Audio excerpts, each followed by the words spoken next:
Muito bem, bom dia a todos. Se calhar alguns já me conhecem, para os que não conhecem, sou o Padre Tiago, sou sacerdote aqui da Diocese de Lamego também, mas estou noutra zona, estou no Concelho de Taboaço. Tenho lá 4 paróquias e o Sr. Bispo este verão ofereceu-me mais uma, portanto 5 paróquias na zona de Taboaço, para quem conhece, na zona da Serra, Chavens, Arcos, Sendim, Granjinha, Paradela, portanto essa zona toda. E hoje vim falar de um tema que vem na sequência de um trabalho que fiz para a universidade, trabalho já de fim de curso, que tem várias, no fundo aborda vários temas ao mesmo tempo, porque é no fundo condensar de quase todo o curso de Teologia. Então o Padre Eduardo pediu-me para falar sobre isto. Então o tema é a vida espiritual e os fenómenos extraordinários. Okay? Vamos analisar isto tudo um bocadinho superficialmente, porque isto tem muita coisa que se lhe diga. Há muitos tratados só sobre estas coisas, sobre cada uma destas coisas. Não é? E, portanto, vamos tentar condensar e também pôr numa linguagem que seja acessível. Se houver assim alguma palavra que não se entenda, isto é um bocadinho como na aula, pode-se pôr o dedo no ar e interromper e perguntar à vontade. Estamos todos em família, não é? Família cristã. Então, para começar, olhamos para a vida espiritual. O que é que se entende por vida espiritual e como é que funciona. Existe alguns mal-entendidos, como é óbvio. Às vezes cai-se um bocadinho nesta ideia de estamos a fazer um caminho, e esta pessoa está a fazer um caminho, aquele está a fazer outro, e relativiza-se muita coisa, que na verdade ao longo da história da teologia sempre foi tratado de forma bastante concreta e clara. Não é? E é um bocadinho o que eu vou tentar fazer é expor essa clareza com que foi tratado, insisto, de maneira superficial. Okay? Portanto, a vida espiritual tem várias etapas e parte de uma situação de pecado, quanto mais não seja o pecado original, com que todos nascemos, para aquilo que é o objetivo da vida espiritual, que é a santidade, que começa já nesta terra e que se completa no céu, por assim dizer. E neste caminho, agora sim podemos usar esta palavra caminho para o céu, existem várias etapas, portanto não é tudo igual ao longo da nossa vida espiritual. Existem características numa fase, características noutra, existem vários momentos diferentes. E então a nossa vida espiritual, a primeira etapa da vida espiritual, eu vou ler as palavras que são usadas, algumas das que são usadas na teologia.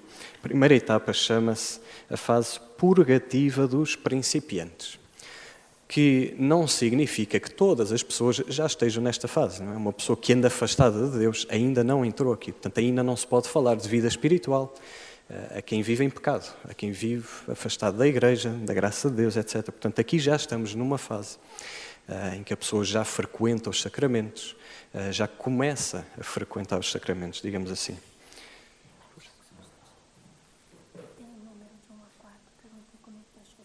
Isso. Quem tem o número de 1 a 4 já se pode ir confessar. Pronto, lá fora, onde foi indicado.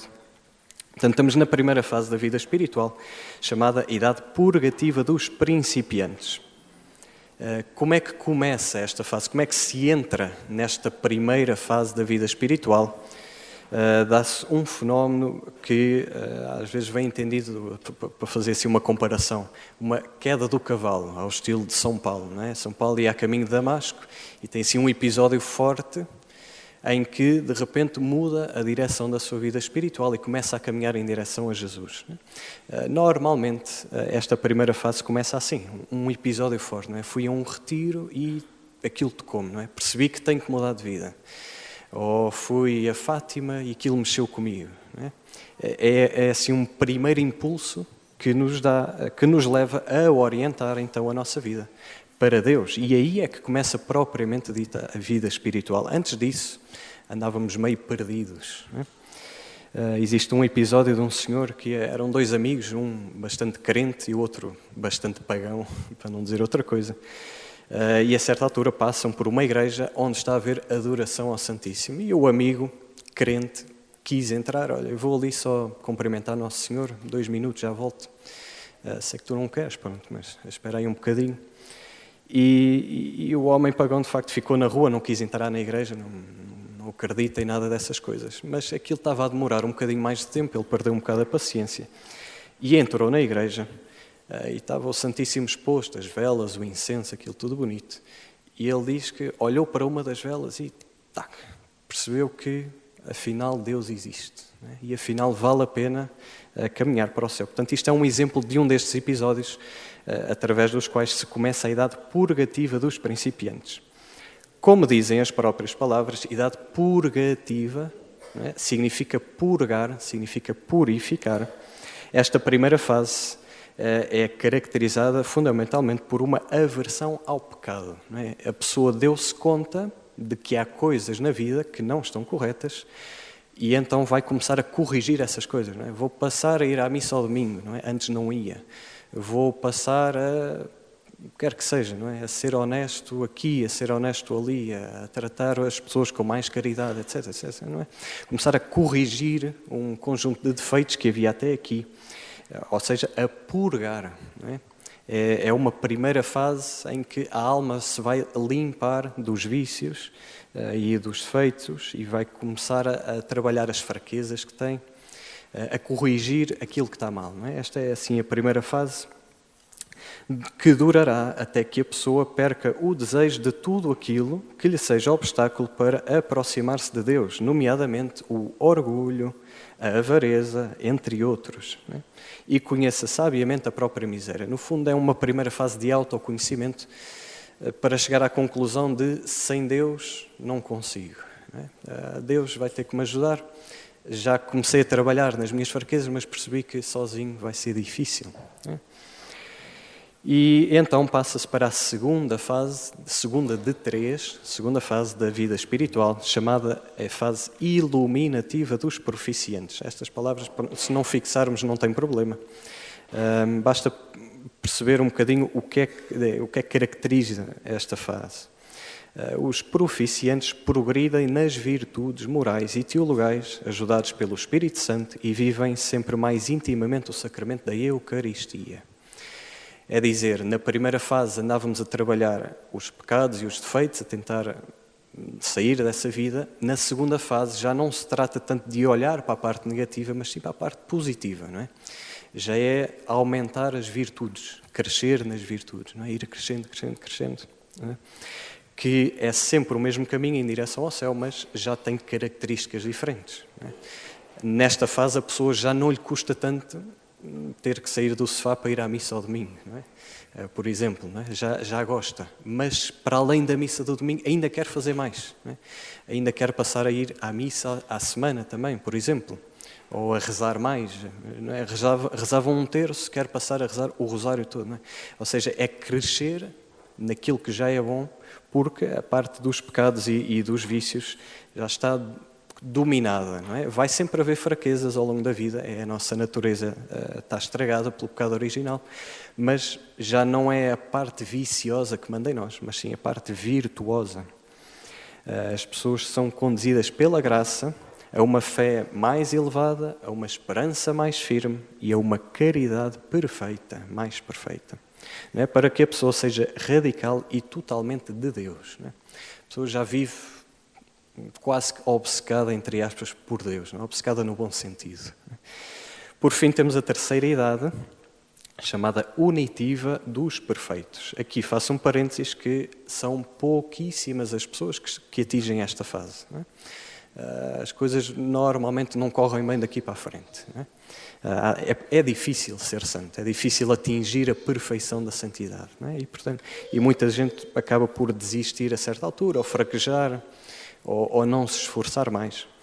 Esta fase unitiva dos perfeitos, eu penso que a melhor maneira de descrever é usar uma frase de São Paulo que diz: já não sou eu que vivo, é Cristo que vive em mim.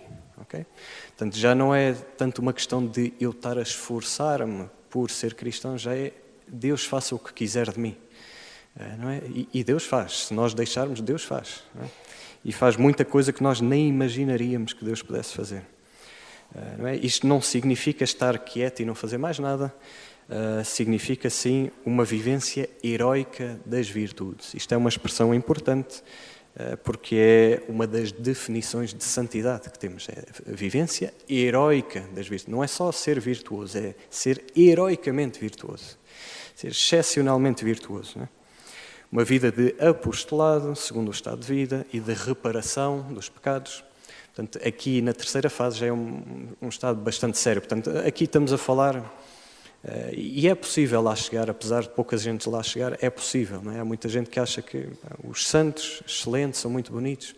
Eu não consigo. Consegues, sim, senhor. Não é? Se há coisa que a Igreja é rica, é em testemunhos de santos em todos os estados de vida. Frades, freiras, padres, leigos, mães de família, pais de família, avós de família, crianças, adultos, idosos, tudo, homens, mulheres, o que seja, em todos os cantos do mundo há testemunhos de vida para todos os estados de vida. E, portanto, é possível chegar a esta idade, embora, como digo, muita gente acaba por não se esforçar tanto quanto deveria para chegar a este estado, não é? Normalmente a passagem de uma idade de uma fase para a outra dá-se através de tribulações. Portanto, e por isso é que muita gente não passa, não é? Porque quando chega a hora da tribulação, aí é que a coisa aperta, não é? É um teste. Não é? É muito bonito vir a um retiro e cantar e aleluia, muito bem, excelente, é bom. Mas depois a heroicidade vai ser continuar isto no dia-a-dia. Não é? Daqui a uma semana, missa domingo. Daqui a 2 semanas, missa domingo. Daqui a 3 semanas, 4, 5, 6. Não é? Não é? Vocação ao matrimónio, excelente. Não é? Mas depois é preciso acordar de hora a hora, os bebés estão a chorar, as crianças a trepar paredes. Não é? Aí é que está a heroicidade. Não é? Depois custa, não é? No dia-a-dia. Como disse, para passar de uma fase para a outra, é preciso atravessar estas fases de prova, de teste. Não é? Assim, quem foi à tropa é preciso rastejar na lama um bocadinho, de vez em quando. Para falar desta última idade e para explicar porque é que há pouca gente que passa da segunda para a terceira, aqui a prova que é preciso passar é uma oblação total da vontade própria. Exemplo prático para percebermos isto. Jesus Cristo no Horto das Oliveiras. Jesus Cristo está em oração, já é o início da paixão de Cristo, e os místicos viram isto, não vem na Sagrada Escritura, mas os místicos viram como a Jesus lhe foi apresentado todos os instrumentos da paixão, não é? Os flagelos, a cruz, a coroa de espinhos, etc. E foi-lhe apresentado todas as almas, todas as pessoas que ao longo da história da humanidade não iriam aproveitar o sangue de Cristo. Não é? Toda a inutilidade daquele sacrifício todo. Não é? E é nesta fase que Jesus tem aquela famosa oração que vem na Sagrada Escritura: Pai, se for possível, afasta de mim este cálice. Quer dizer, não quero. Quer dizer, se me toca a mim escolher, não quero. Não é? Mas não se faça a minha vontade, mas a vossa. Não é? Jesus sacrificou a vontade própria pela vontade do Pai do céu. Não é? E é um sacrifício da vontade própria, tendo contemplado a inutilidade de todo o sofrimento que ia passar. Não é? E aqui é que está a parte difícil, nós não temos racionalmente um motivo para continuar a esforçarmos, mas continuamos a esforçar porque Deus quer, só por isso. Não é? E aqui é que muita gente aqui é que encrava, não é? Porque eu para avançar quero ter um motivo. Não basta simplesmente que Deus diga para avançar. A palavra de Deus deveria ser suficiente. Não é? Se Deus me diz, é para ali, siga, não é? É para ali. E é aqui que muita gente encrava. Não é? E então Jesus diz, não se faça a minha vontade, mas a vossa. E o curioso é que os místicos dizem que desse momento para a frente, portanto sacrificada a vontade própria, começa a ser mostrada a Jesus todas as almas que iriam ser gratas, todas as almas que iriam aproveitar o sacrifício de Jesus na cruz, não é? Todos os santos, no fundo é isso que significa. Portanto, sem nenhuma consolação, Jesus mesmo assim diz, faça-se a vontade do Pai. Não é? E é este obstáculo que é preciso ultrapassar, não é? Para atingir a terceira idade. Não é? Já não sou eu que vivo, é Cristo que vive em mim. Não é? Jesus poderia dizer, já não sou eu que vivo, é a vontade do Pai que vive em mim. Não é? E então assim se chega ao estado de unidade, por isso é que se chama fase unitiva dos perfeitos. A pessoa fica intimamente unida a Deus. Não é? E vemos isso nas vidas dos santos todos. Não é? Todas estas biografias, Beata Alexandrina de Balazar, os pastorinhos de Fátima, não é? Todo esse rol de santos, o que vemos é que viveu numa unidade, uma união perfeita com Deus. É? Portanto, estas são as 3 fases da vida espiritual, muito superficialmente. Passa-se de umas para as outras com momentos de crise, de aridez. Não é? É bonito e é fácil rezar quando as emoções nos ajudam. Há momentos de oração em que parece que Deus não fala connosco, eu não sei o que dizer a Deus, não há nada de alegre, não é? São momentos de aridez. Não é? Madre Teresa de Calcutá dizia que passava às vezes 3 horas de oração árida, não é? Nada. Aquilo tudo espremido dá em quê? Não sabe nada. Então estamos a falar da graça de Deus e da importância da graça de Deus, que também é um tema um bocadinho confuso e que eu também só vou tocar superficialmente porque tem imensa coisa que dá para dizer sobre a graça. Nós normalmente metemos tudo no mesmo saco. Falamos da graça de Deus genericamente, mas há vários tipos de graça, não são todas iguais. E eu vou fazer só uma distinção das várias que são feitas na teologia, porque é uma distinção importante. Vou dizer aqui os termos técnicos que não é preciso fixar.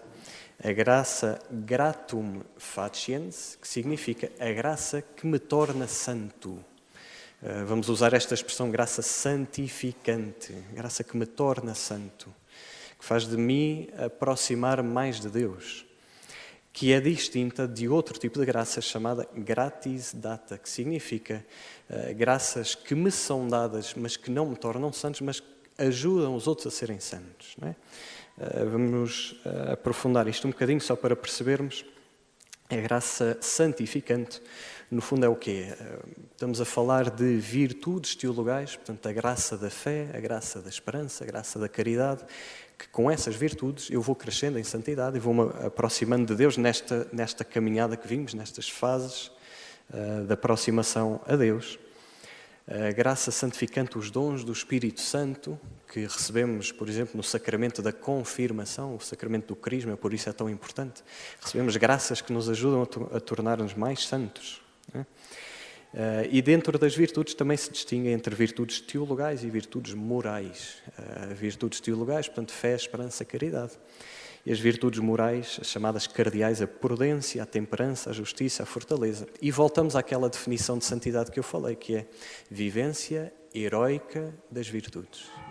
Portanto, a graça de Deus vai me ajudar a viver as virtudes que me tornam santos. Portanto, isto acaba por ser um ciclo virtuoso, tecnicamente.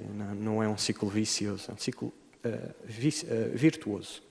E isto é distinto das outras graças, as tais que não são necessárias para eu ser santos, mas que me ajudam a ajudar os outros a serem santos.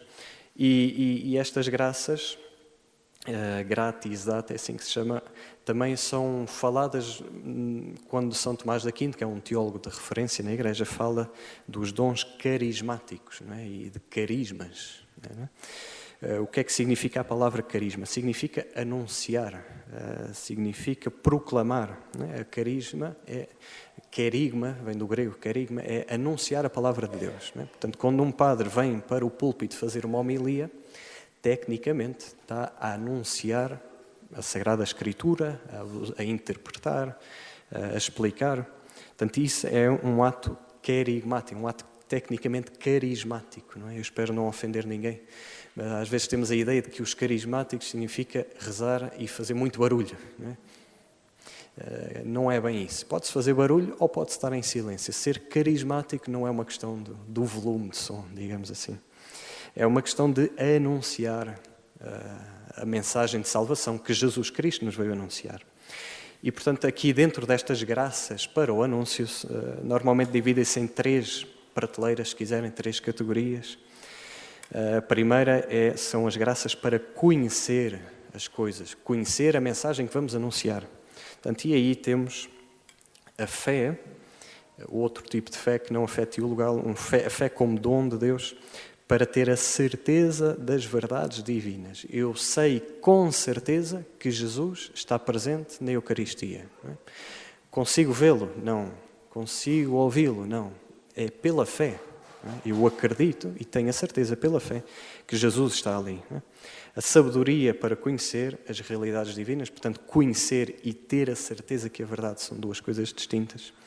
E, por fim, a ciência das realidades humanas. Não é? Se pegarmos num episódio assim conhecido, o nascimento de Jesus em Belém, existe a parte humana, não é? Quando lemos o Evangelho, quando era governador fulano, quando era imperador, não sei das quantas. Portanto, existe um contexto histórico, existe um fenómeno sociológico, que é os censos, não é? Iam para as suas cidades para o recenseamento.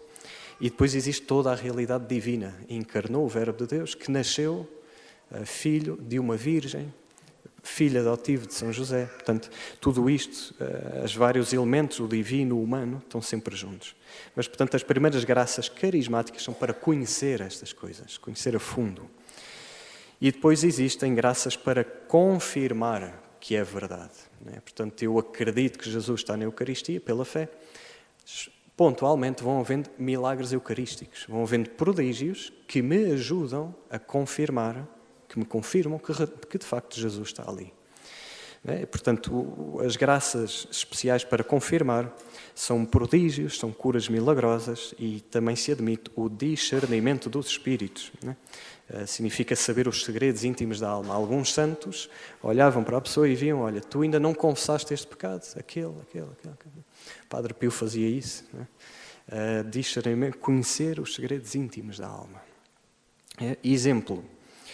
No Evangelho, a certa altura, Jesus está a pregar e descem um paralítico para o meio da sala. E Jesus diz, os teus pecados estão perdoados. E Jesus começa a perceber que a coisa não caiu bem. Começou a haver murmuração e pessoas que, apesar de não terem murmurado exteriormente, no íntimo estavam a pensar, mas quem é que este pensa que é para perdoar os pecados? Não é? E então o que é que Jesus faz? Para saberes que o Filho do Homem tem poder para perdoar os pecados, vira-se para o paralítico e diz, levanta-te e anda. Ou seja, a cura do paralítico, este prodígio, esta cura milagrosa, serviu para confirmar que, de facto, Jesus tem poder de perdoar os pecados. Portanto, estas graças especiais e estes milagres que às vezes acontecem, é para isto, para confirmar. A hóstia começou a escorrer gotas de sangue. Confirma que Jesus está ali. Etc. Não é estritamente necessário que haja milagres. Não é? Eu posso viver uma vida inteira sem ver nenhum milagre e ser santo. Não é? Volto a insistir, vivência heroica das virtudes. Isso é o que me vai tornar santo. Não é andar à procura de prodígios ou de milagres, ou o que seja, que não tem mal procurar, atenção, mas não é a essência da santidade. Ainda dentro dos dons carismáticos. Portanto, eu conheci a mensagem que vou anunciar, a mensagem está confirmada por prodígios e ainda existe dons para expor a mensagem, não é? Para levar aos outros. E aqui temos o dom das línguas e o dom da interpretação dos idiomas, que eu não vou aprofundar, é um tema um bocado complexo, falar em línguas e perceber línguas, não é? Mas se quiserem um bom exemplo também, o Padre Pio, né, às vezes escreviam-lhe cartas em línguas estrangeiras que ele não conhecia, mas pelo um dom especial, uma graça especial de Deus, que não o tornava mais santo, mas ajudava-o a perceber o que é que estava escrito, para ele poder ajudar a pessoa e ajudar à santidade daquela pessoa. Portanto, são os dois grandes grupos de graças, graças que nos tornam santos e graças que nos ajudam a tornar os outros santos, não é? Graças, se quisermos chamar assim, carismáticas. Portanto, falámos das virtudes e dos dons do Espírito Santo. Portanto, vamos crescendo ao longo da vida de santidade e, com a graça de Deus a santificar-nos, recebemos a graça de Deus principalmente nos sacramentos e às vezes recebemos graças para ajudar outras pessoas também. A graça da profecia, a graça de saber o que vai na alma da pessoa, etc, etc. Tudo isso são graças especiais. Como disse, tecnicamente chamam-se gratis data. E então passamos para portanto, vimos a vida espiritual, passamos um bocadinho para os fenómenos extraordinários, portanto, que vai ser o grosso aqui desta pequenina catequese. O que é que são fenómenos extraordinários? Dito de forma simples e um bocadinho redundante, são todos aqueles que não são fenómenos ordinários. Portanto, fenómenos ordinários são fenómenos que de alguma maneira estão agrupados numa ordem. não é? Existem vários elementos numa ordem. Na escola faz-se exercícios de matemática, não é? Os números pares, 2, 4, 6, 8, não é? E depois põe-se lá dentro o número 9, não é? Qual é o elemento que não pertence ali? É o 9, que é ímpar. Não é? Então os fenómenos extraordinários são aqueles que, de alguma maneira, ultrapassam aquela ordem dos fenómenos ordinários, é assim que se chamam. Vamos perceber isto com os exemplos. Os fenómenos, para perceber o que é extraordinário, temos que perceber o que é ordinário. Portanto, a pessoa humana e as criaturas no geral têm uma natureza. E essa natureza tem várias prateleiras, outra vez, vários elementos, vários grupos de elementos, que são agrupados na seguinte ordem. A primeira chama-se mineral. Né? Mineral, minérios, pedras, portanto, tudo aquilo que na nossa natureza também existe nas pedras. Não é? O corpo humano também tem átomos de carbono, de oxigênio, de hidrogênio, que se comportam, que têm comportamentos físicos semelhantes ao das pedras, ao dos animais, ao das plantas. Portanto, se eu deixar cair uma pedra, ela cai. Não é? Se eu saltar daqui para baixo, eu caio também. Portanto, as mesmas leis da física que se aplicam aos minerais, naquilo que eu tenho de natureza mineral, também se aplicam a mim. Não é? Portanto, se eu deixar cair uma coisa, ela cai. E aqui já começamos a pensar em fenómenos extraordinários. Se eu deixar cair uma coisa e ela não cair, alguma coisa se passa. Não é? A levitação, tecnicamente, é um fenómeno extraordinário dentro desta categoria das leis da física e da parte mineral da questão. Não é? Levitação. Um exemplo de levitação. São José de Cupertino. Não é? Se calhar alguns conhecem a história dele. Ele levitava em direção aos crucifixos, se não estou em erro, ao sacrário. Não é? E existem vários fenómenos de levitação já relatados e estudados mesmo a nível científico. Portanto, é um exemplo de um fenómeno extraordinário aqui da parte mineral. Temos uma segunda categoria mais elevada, portanto, inclui a mineral e mais alguma coisa. A segunda categoria chama-se vegetativa. Aquilo que na natureza humana também existe nos vegetais, nas plantas. Não é? O que é que existe de comum? Existe a nutrição, portanto, nós temos que nos alimentar, as plantas também têm. Não é? As pedras não têm que se alimentar. Não é? Portanto, já estamos acima do patamar mineral. A nutrição, o crescimento, portanto, nós crescemos, as plantas também crescem, e a geração, portanto, nós geramos nova vida, as plantas também geram nova vida. Exemplos de fenómenos extraordinários. A nutrição. Se eu preciso de alimento para me nutrir, um exemplo de fenómeno extraordinário é estar nutrido sem alimento. Okay? Exemplo, Beata Alexandrina de Balazar. Viveu 13 anos e a única coisa que consumia diariamente era a hóstia consagrada, a partícula. Isso está estudado nos relatórios médicos do médico que a acompanhou. Portanto, é um fenómeno extraordinário relacionado com a nutrição. Com esta faculdade, tecnicamente é assim que se chama, faculdade da natureza. Um exemplo de fenómeno extraordinário na questão da geração da nova vida. Não é? A concepção virginal de Jesus. Não é? Nossa Senhora concebeu por obra do Espírito Santo. Não é? É extraordinário.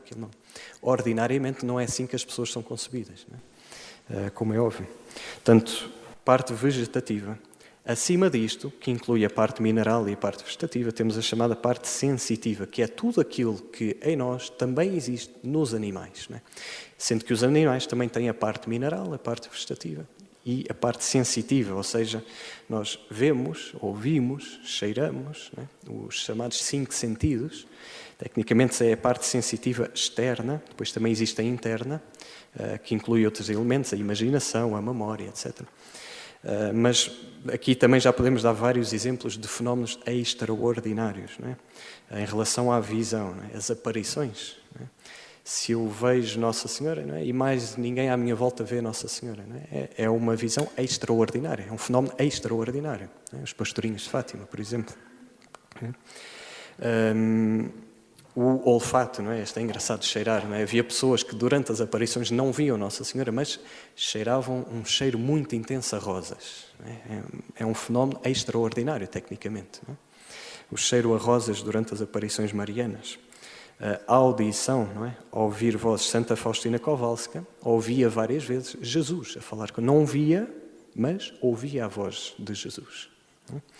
É óbvio que, isto somando A mais B, já começamos a perceber que também é preciso ter cuidado para não admitir como fenómeno extraordinário aquilo que se calhar é problema no cérebro, não é?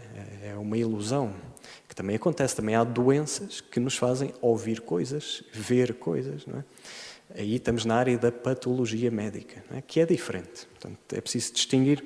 A distinção não é fácil, é um tema que está tratado aqui no trabalho, mas eu não vou entrar porque é bastante complexo articular a parte médica com a parte teológica. Mas já percebemos, vamos percebendo ao longo das várias faculdades da natureza humana, e não só, o fenómeno espiritual, o fenómeno extraordinário correspondente, não é? Por fim, temos as faculdades espirituais. O nível espiritual significa aquilo que existe em nós, mas que já não existe nos animais, não é? Que é, tecnicamente, chama-se o intelecto e a vontade, não é? A capacidade de pensar e de agir. Os animais funcionam por instintos, é um bocadinho diferente. O ser humano consegue pensar, não é? E dentro destas faculdades também existem fenómenos extraordinários. O caso da profecia é um exemplo de um fenómeno extraordinário. A pessoa pensa coisas ou vem à razão coisas que não chegou lá por raciocínio próprio, não é? Foi Deus que iluminou a razão daquela pessoa por algum motivo, não é? Um exemplo, São João Bosco. Não é? São João Bosco era-lhe dado a conhecer quando é que algum filho espiritual dele, os rapazitos que ele tinha lá no oratório, quando é que algum ia morrer. Que era para ele ajudar o rapaz a preparar-se para a morte. Olha, está na altura de fazeres uma boa confissão. Pronto, está a chegar o fim dos teus dias nesta terra. Não é? E São João Bosco sabia quando é que alguém ia morrer. Não é? Pronto. Depois existem muitos fenómenos extraordinários. Aquilo que se vê é que com Deus é muito criativo. Não é? Existem milhares de coisas, milhares de fenómenos diferentes. Já houve várias tentativas de fazer listas dos fenómenos, mas acabam sempre incompletas, porque de vez em quando lá surge mais um que ninguém estava à espera. Mas assim, alguns famosos. Os estigmas, não é? Do Padre Pio, também é um fenómeno extraordinário. A transverberação, não é? O coração atingido por uma dor especial, não é? Santa Teresa. Temos o fenómeno da bilocação, não é? Padre Pio tem vários relatados, portanto, e depois existem dezenas de fenómenos extraordinários. Porquê é que eu estou a tocar neste tema e porquê é que se calhar me foi pedido? Porque o objetivo agora é falarmos da vida espiritual, de como nos tornamos santos pela graça de Deus, pela vivência heroica das virtudes, e falamos de fenómenos extraordinários, e a questão é o que é suposto mudar na nossa vida e o que é suposto não mudar quando acontece um fenómeno destes, não é? Os pastorinhos, a certa altura, viram o anjo de Portugal. O que é suposto mudar na vida deles? Ou o que é que não é suposto mudar, não é? E porque, de facto, existem algumas armadilhas com os fenómenos extraordinários, com os milagres, com esta coisa toda, não é? Portanto, é preciso ter cuidado com estas coisas. Primeiro, é bom distinguir, é uma distinção que eu faço entre fenómenos extraordinários bons e maus. Bons e maus, num primeiro momento. Num segundo momento, ou se quisermos pensar isto a longo prazo, tudo acontece para nosso bem, mesmo as coisas más, não é? Eu posso sofrer um fenómeno extraordinário mau, mas Deus permite isso porque daí vai tirar um bem maior, não é? Portanto, no fim de contas, acaba por ser tudo bom. Mas num primeiro momento há bons e maus, sendo que a diferença é muito simples. Os maus têm a ver com demónios, os bons têm a ver com santos e com Deus. É isso, assim dito de forma simples. Também vou tocar só muito superficialmente nisto. No caso dos fenómenos maus, fenómenos diabólicos, existem 5 que estão estudados na teologia. Existe a vexação, que o demónio basicamente age exteriormente à pessoa. Tem, por exemplo, Santo Curadar-se, não é? Que o demónio empurrava, assim, o Padre Pio também lhe acontecia. Tecnicamente isso é um fenómeno de vexação. Um fenómeno de obsessão é um bocadinho mais complexo, já tem a ver com os sentidos internos, a imaginação, por exemplo. O mais famoso é o fenómeno da possessão demoníaca, em que o demónio já controla um bocadinho da pessoa, exerce controle sobre as faculdades motoras da pessoa. Existe um quarto fenómeno que se chama sujeição, que é o demónio atua na pessoa e a pessoa quer, não é? É a diferença, a pessoa quer. Aqui estamos a falar normalmente de satanistas, não é? E normalmente satanistas de topo, não é? O demónio age através deles e eles querem. Não é? Pois, é grave. E por último, o quinto, é o chamado infestação, que é fenómenos diabólicos sem ser nas pessoas. Portanto, objetos, lugares, pronto. Íamos na infestação, que são fenómenos diabólicos em tudo aquilo que não são pessoas. Não é? Portanto, objetos, lugares e animais. E nós vamos focar mais nos fenómenos bons. Tem muito mais que se lhe diga. Os fenómenos maus, a história acaba por ser um bocadinho simples. Não é? A pessoa tem uma possessão demoníaca. Não é? E eventualmente chega ao exorcista e percebe que tem que converter de vida, não é? Tem que deixar de ir à bruxa, tem que se confessar, tem que isto, não é? Voltando a esta história da vida espiritual, é o clique para orientar a vida em direção a Deus. E então começa esta fase purgativa, purgar as asneiras que fez. Depois, eventualmente, passa para a idade iluminativa, não é? Já tem uma vida espiritual sólida, a rezar bastante. E, hipoteticamente, poderá atingir a idade unitiva, a fase unitiva, não é? De estar perfeitamente unido a Deus, não é? Por isso, e aqui vemos este exemplo, não é? Através de uma coisa má, Deus conseguiu um bem maior, que foi a santidade daquela pessoa. Deus permitiu que aquela pessoa sofresse, porque daí tirou um bem maior. No caso dos fenómenos bons, já vimos aqui vários exemplos, cada um relacionado com um dos aspectos da natureza humana. E então, depois é preciso ter algum cuidado, porque a existência daquilo que eu acho que é um fenómeno não significa que exista realmente o fenómeno. Não é? Portanto, é preciso todo um discernimento médico, teológico, psicológico, sociológico, etc. Não é? A investigação que foi feita a Medjugorje, por exemplo, ao fenómeno de Medjugorje, é um calhamaço, assim. É imensa coisa que foi estudada. Os escritos sobre os estudos de Fátima, sobre o fenómeno de Fátima, são vários volumes, não é? Muita coisa estudada, não é? Muitos interrogatórios que foram feitos aos pastorinhos, depois as várias cartas da Irmã Lúcia, que depois foram compiladas naquilo que se chama as Memórias da Irmã Lúcia. Mas depois existe muita coisa estudada, não é? Depois vai para o Vaticano, depois tem lá os especialistas, pronto. E então a Igreja, no fim, sobre fenómenos extraordinários, pode dar assim 3 sentenças, pode dizer 3 coisas, depois de muito estudo. Pode dizer, consta de sobrenaturalidade, que é dizer, este fenómeno é verdadeiro e vem de Deus. Está provado, pronto, acabou. Exemplo, Fátima. Né? Fátima, a Igreja disse, é verdade. Não é? É verdade, é digno de fé, pode-se acreditar. Com este juízo, a autoridade da Igreja afirma que o fenómeno não contradiz a fé e os bons costumes. Não é? Se eu tiver uma aparição de Nossa Senhora a dizer que, sei lá, Jesus não está presente na Eucaristia, contradiz a fé. Portanto, já não é de Deus. Não é? É um exemplo. Portanto, consta de sobrenaturalidade.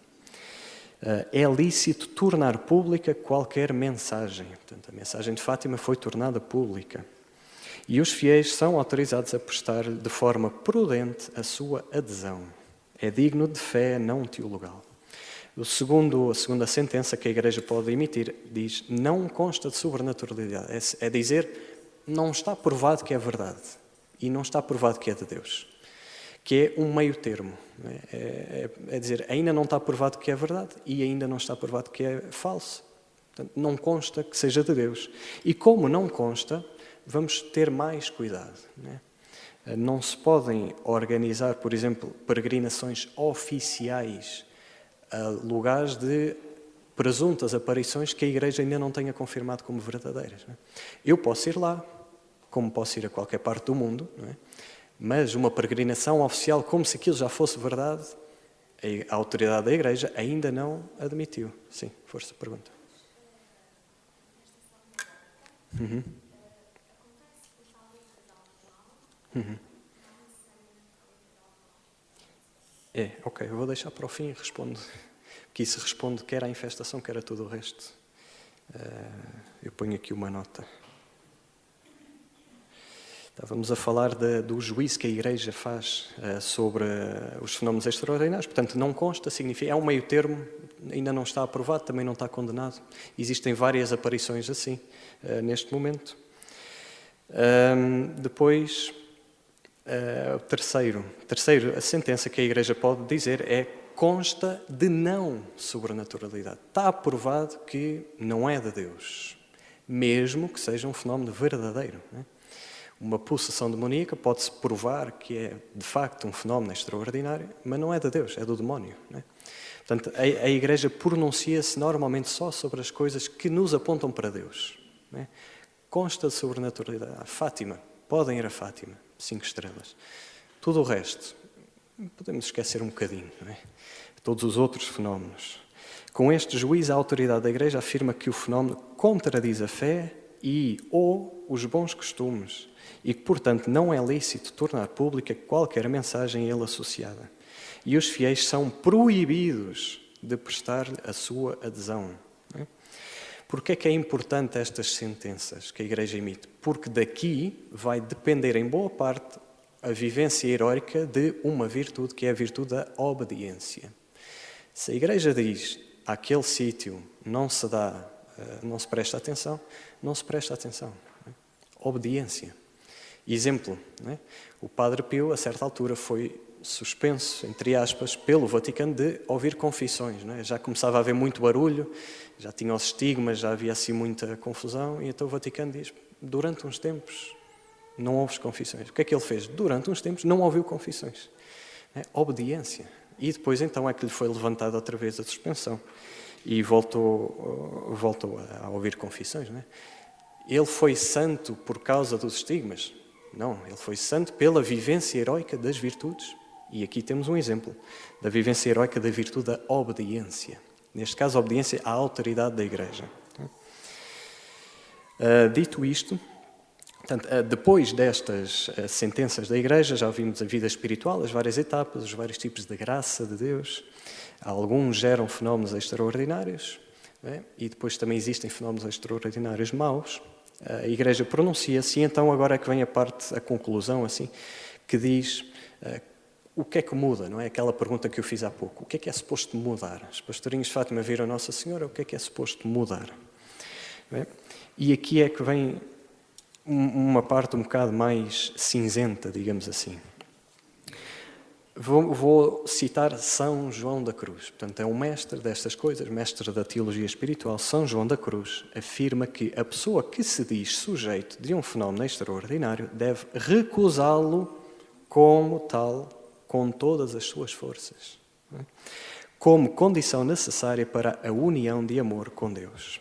Ou seja, aconteceu-me alguma coisa, eu primeiro vou recusar, não é? Porque, e já vamos ver quais são as tentações, é que se eu começar a dar uma atenção excessiva a isto, tudo aquilo que é a vivência heroica das virtudes vai começar a deixar de ser heroica, primeiro passo, e depois vai deixar de ser vivência. E eu vou passar das virtudes aos vícios.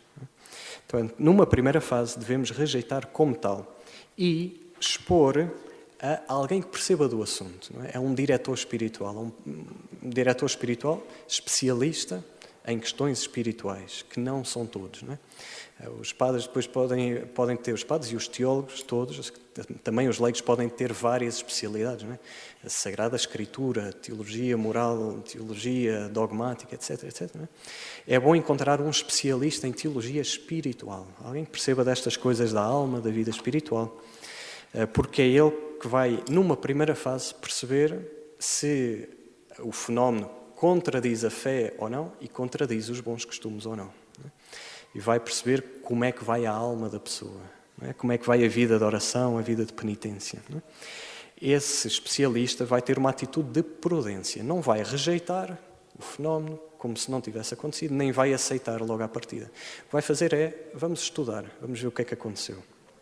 Não é? São João da Cruz diz, se não se encontrasse uma pessoa perita em direção espiritual, seria melhor não dar atenção aos fenómenos, não falar sobre eles, seja a quem for.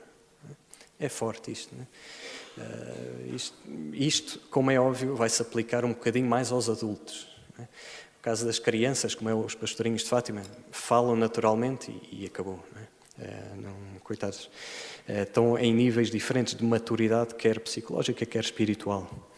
Mas diz São João da Cruz, se não se encontrar um especialista, o melhor é não tocar no assunto. Porque, de facto, são assuntos difíceis de discernir, são difíceis de aprofundar. No fundo, é como ir ao médico. Às vezes não basta a medicina geral, é preciso um especialista, muito especialista, numa determinada doença, para conseguir tratá-la. É óbvio que a pessoa que não encontra ajuda e que tem um fenómeno extraordinário verdadeiro, vindo do céu, o céu também não anda a brincar. Não é? Deus também vai providenciar que essa pessoa, de alguma maneira ou de outra, seja orientada como deve de ser. E temos vários exemplos disso.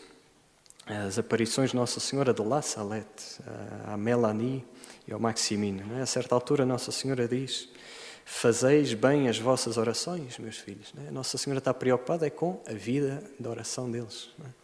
Para lá da mensagem que ela veio trazer, também vai fazer direção espiritual com as crianças. Não é? Eles não vão ser santos porque viram Nossa Senhora, vão ser santos porque são fiéis às orações, à vida da oração. Não é? Vivência heroica da virtude da religião.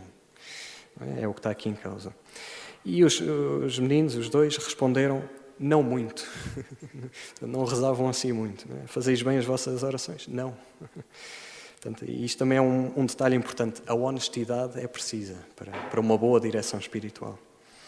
Nossa Senhora responde: meus filhos, é preciso fazê-la bem pela noite e pela manhã. Quando não podeis fazer melhor, rezei um Pai Nosso e uma Ave Maria. E quando tenhais mais tempo, podeis fazer melhor, rezareis mais. Não é?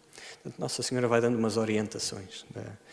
Em Fátima também aconteceu um fenómeno parecido. A certa altura, também nas memórias da Irmã Lúcia, Nossa Senhora diz: Deus está contente com os vossos sacrifícios. Portanto, confirma que a vivência heroica da virtude, neste caso da mortificação, está a correr bem, mas acrescenta: mas não quer que durmais com a corda. Não é? Traziam uma corda assim à volta do corpo para fazer penitência.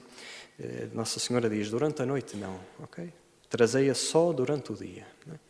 A pôr assim um bocadinho de água na fervura, digamos. Os pastorinhos já iam tão lançados na vida espiritual, foi preciso pôr um bocadinho de travão, não é? Para bem deles. Não é?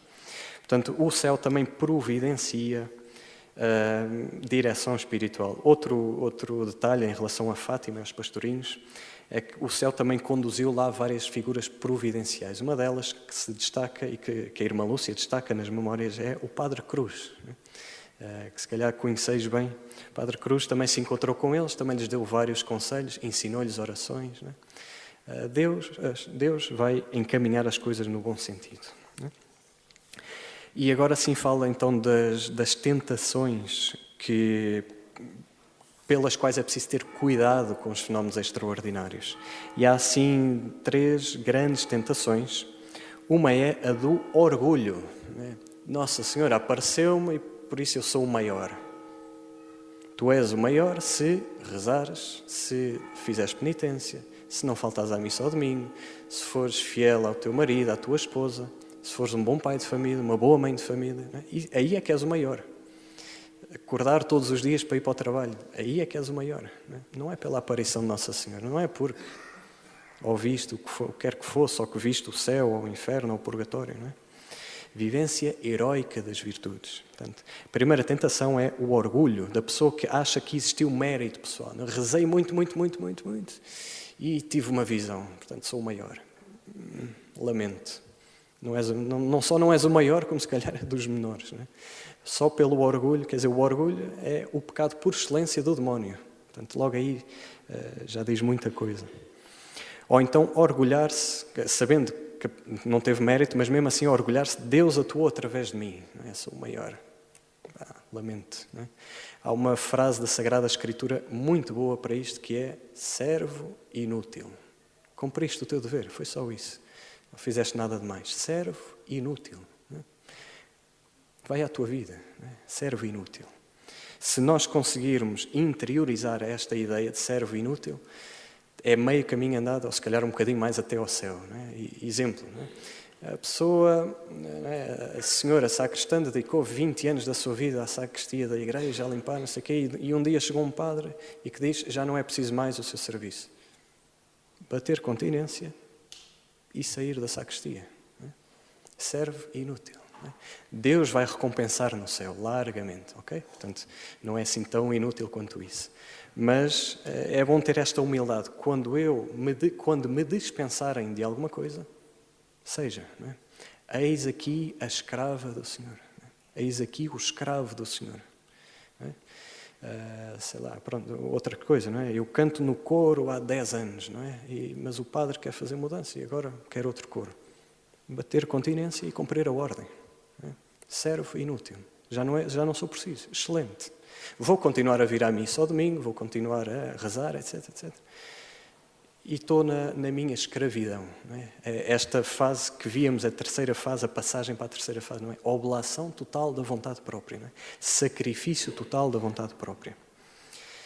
Pronto, a questão do orgulho é preciso ter cuidado. Não é? Fui a Fátima e recebi o dom da profecia. Excelente. Usa isso para o bem dos outros, não para aumentares o teu orgulho. Não é? A segunda tentação grande é a distração, que eu também já toquei um bocadinho nisto, mas vou só aprofundar em duas coisas. Uma é a distração dos deveres pessoais da vida espiritual. Não é? Eu dou mais atenção às aparições do que a rezar o terço, do que a ir à missa, do que a fazer jejum, etc, etc. Não é? Os deveres da vida espiritual. Não é? E por isso é que os diretores espirituais têm muito cuidado com a questão dos fenómenos extraordinários. Não te distraias do essencial. Não é? Não te distraias do essencial. A segunda distração que pode haver é dos deveres sociais do cristão. Não é? Agora vou-me dedicar imenso às aparições e tudo mais, mas vou deixar de fazer apostolado, vou deixar de fazer reparação, sei lá, tenho filhos em casa para cuidar, mas vou passar o dia todo na igreja. A tua obrigação primeira é a família, para quem for casado, não é? Sei lá, estudantes universitários a falar lá na faculdade de Deus, não é? Etc. Não é? E aí é que te tornas santo, não é com tudo o resto. E depois existe uma terceira tentação, que é de não dar atenção devida ao fenómeno. Portanto, também se pode pecar por defeito, não é? Eu rejeito de tal maneira que esquece, não é? Não vou dar atenção. Não é?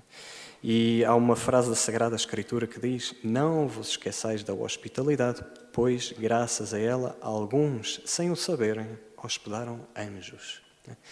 Vem numa carta aos Hebreus, se não estou em erro.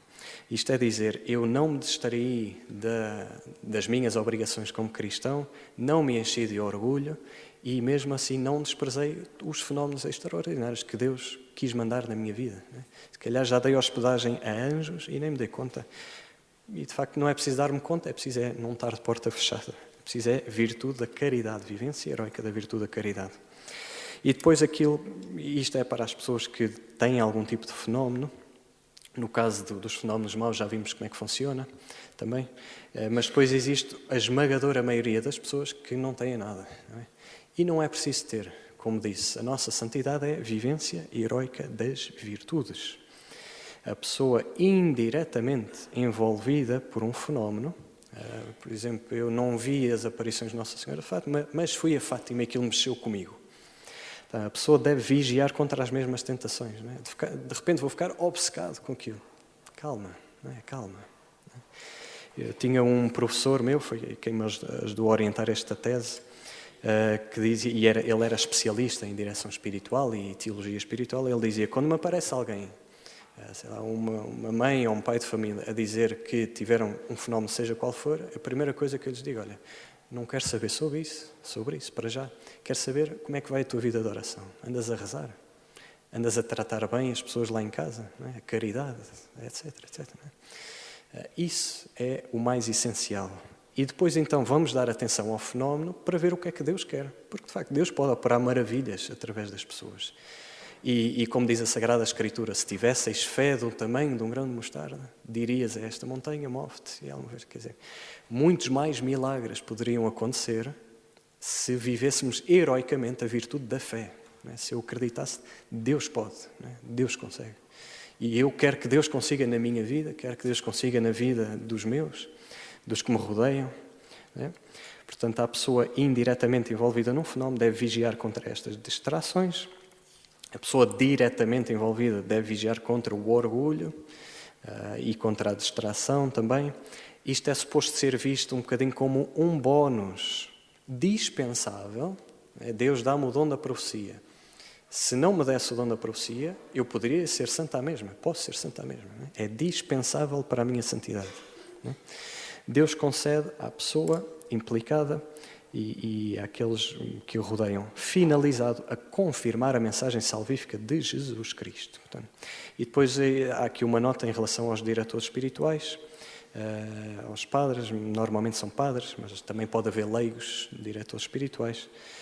Cabe a eles guiar a pessoa em direção à santidade, estimulando a oração e a penitência, à vida dos sacramentos e das virtudes, e com particular referência às virtudes teologais da fé, esperança e caridade. Portanto, resumidamente, fenómenos extraordinários encaixam na vida espiritual tanto quanto nos ajudam a nós e aos que nos rodeiam a chegar àquela terceira etapa da união perfeita com Deus. Não sei se há algum... Como? Do 5 ao 8. Quem tem o número 5, 6, 7 e 8 para se confessar, já pode. Pois, então, terminado isto, foi um breve aceno, espero que tenha sido útil. Havia aqui uma pergunta à frente sobre fenómenos maus, infestação, e a pergunta era, lembra-me, se alguém fez alguma coisa que causou aquilo. Então, aquilo que se vê com os fenómenos extraordinários maus, assim, vou tentar esquematizar, 90% dos casos são pessoas que não vivem na graça de Deus. E não vivendo na graça de Deus, depois dividem-se em dois grandes grupos. Um é o grupo daqueles que não vivem na graça de Deus, recorreram, sabendo ou não sabendo, à ajuda do demónio. Portanto, andaram metidos em magias, em bruxarias, em reikis, etc. Não é? E aí abriram as portas ao demónio e o demónio agradece e entra. E torna a vida da pessoa num inferno, que é isso que ele quer. O segundo grande grupo são as pessoas que, não vivendo em estado de graça, são vítimas de algum tipo de bruxaria, de malefício, de maldição, ou que seja, que é um bocadinho por aí que vamos, não é? E depois existe um pequeníssimo grupo, que são pessoas que vivem em estado de graça, mas que Deus permite fenómenos extraordinários maus, como forma de penitência. Não é? O caso da Beata Alexandrina de Balazar era bastante atormentada pelo demónio, mas ela oferecia isso em sacrifício pela conversão dos pecadores. Não é? Portanto, mas é um pequeníssimo grupo, muito, muito pequenino. No caso da infestação, que são fenómenos extraordinários maus em lugares, objetos e animais, portanto, lá em casa, eu vou dar um exemplo aqui. Há uns tempos houve um padre que me contactou, tinha lá uma família na paróquia que dizia sofrer assim de umas coisas estranhas, e ele foi lá à casa rezar o terço com essa família. E enquanto rezavam o terço, os ponteiros do relógio começaram a andar de um lado para o outro, assim, de forma um bocado estranha, extraordinariamente, como é óbvio. Portanto, isto tecnicamente é um fenómeno de infestação, portanto, é um objeto que está a ser manipulado pelo demónio. Entramos na mesma história. Houve ali, ou foram vítimas de um malefício, ou de uma maldição, uma bruxaria, ou o que seja, ou eles próprios andaram metidos nessas coisas. Não é? É bastante mais grave quando o fenómeno é com a pessoa do que com objetos e animais e lugares. Não é? Às vezes acontece nesse sítio. Portanto, comprei uma casa nova e está tudo a correr mal, há fenómenos extraordinários maus e evidentes. Não é? Provavelmente houve lá bruxaria, ou antes, ou durante a construção. Eu sei de casos em que durante a construção foram postos malefícios lá no edifício, não é? Depois é preciso desenterrá-los, é preciso destruí-los. Pronto, a coisa pode-se complicar um bocado. Sem medo, não é? O que é que nos torna santos? Vivência heroica das virtudes. Estou a sofrer esta tribulação, vou oferecê-la em sacrifício pelos meus pecados, que já não devem ser poucos, pelos pecados dos outros. Não é? Portanto, de todo o mal se pode tirar um bem maior. Normalmente houve bruxaria feita, sim. Ok? Não sei se há mais perguntas, sem medo. Força. Quando? Sim. Ok.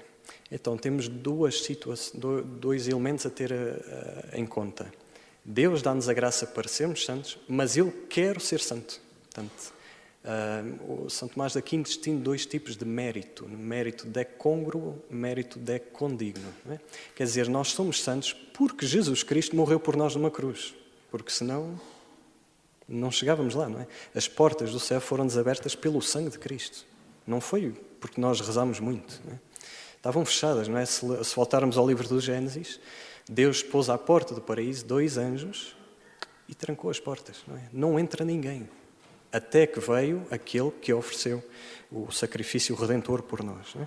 Portanto, Jesus abriu-nos as portas, mas eu posso recusar ir para o céu. Portanto, há algum tipo de mérito da minha parte? Eu tenho que crer ou não crer. Mas o mérito principal é de Jesus, não é? Isso sim. Portanto, foi-me indicado que esta era a última pergunta. Portanto, penso que vamos para o intervalo, não é? Uns avisitos. Pronto. Vamos rezar uma Ave Maria para terminar só. Ave Maria, cheia de graça, o Senhor é convosco. Bendita sois vós entre as mulheres, e bendito é o fruto do vosso ventre, Jesus. Santa Maria, Mãe de Deus, rogai por nós, pecadores, agora e na hora da nossa morte. Amém.